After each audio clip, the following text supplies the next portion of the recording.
Tongkat Ali ni yang aku ambil ni, obviously sebab ni antara suplemen yang banyak study terbukti membantu dari segi testosteron dan kejantanan seorang lelaki. Plus tongkat Ali yang ni dia ada sekali dengan makkah kompleks. Tapi aku tanya aku, so apa makkah tu untuk apa? Jawapan aku tak tahu. Sebab tongkat Ali ni aku dapat free sebenarnya. Alright, so aku just ambil lah. And kalau tongkat Ali ni habis, baru aku fikir untuk top up dan sebagainya. Kenapa penting testosteron?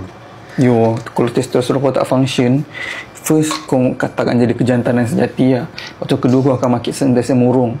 Sebab hormon yang membantu kau untuk ada keinginan untuk beraksi. Kataan tu macam tak sesuai dengan beraksi masuk aku. Bekerja secara high level. Beraksi pun boleh lah kalau kau pelakon lah, contoh kan. Untuk kalau kau rock climber, kau nak kena aksi ada high level kan. So benda-benda tu semua yang peranan yang besar.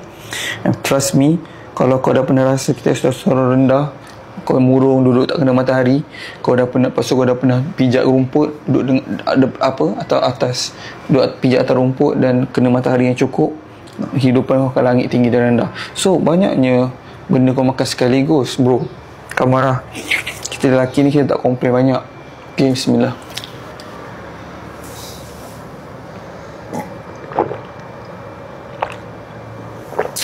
Alhamdulillah.